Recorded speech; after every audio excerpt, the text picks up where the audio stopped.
Good morning, everyone, and happy day of rest and time with God.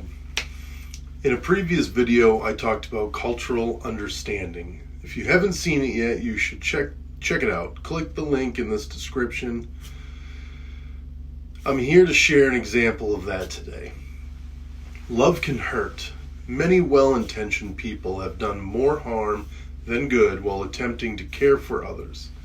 This is especially the case in cross-cultural situations, as well-meaning people attempt to introduce change without understanding the local culture.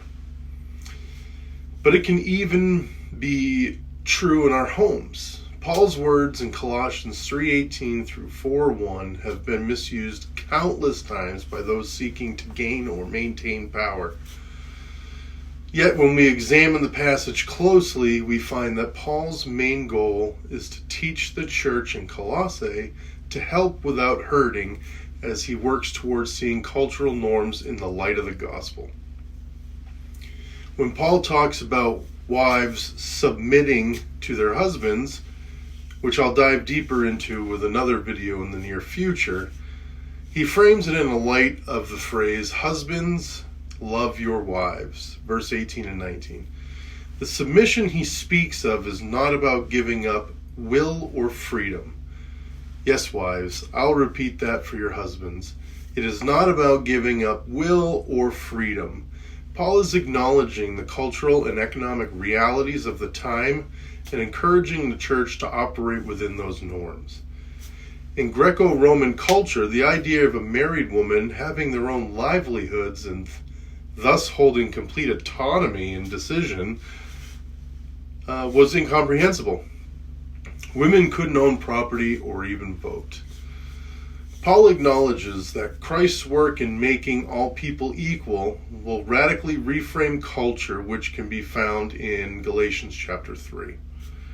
Yet in Colossians 3:18 through 4:1, he's concerned that if the church introduces radical changes, it will gain a negative reputation in Greco-Roman culture.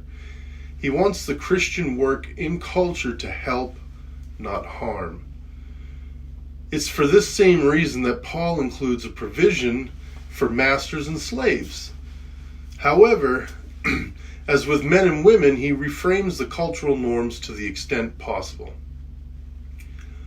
Masters are to grant their slaves justice and fairness, which he says in 4:1. Paul would have likely been alone in calling people to this standard, as his decision to subtly ask Philemon to free Onesimus shows Paul likely wished to completely overturn slavery, but he also understood that doing so would take time. You can see that in Philemon verses 15 and 16. Paul's charges to slaves and masters in this Colossians are meant to help until a more complete reform could take place. Paul sees the church as first setting basic examples, then progressing to a more radical framework as culture itself is changed by Christianity. In Paul's lifetime, a radical reworking was not feasible.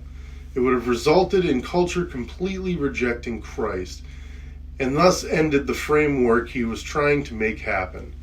Therefore, Paul creates provisions to help people during the process of change. Love must work to change things that need to change. But ultimately, love must always avoid harm. So I ask you now, what is God calling you to change? How can you do so without harming others? Thank you for watching. Now go and have a great day in the Lord.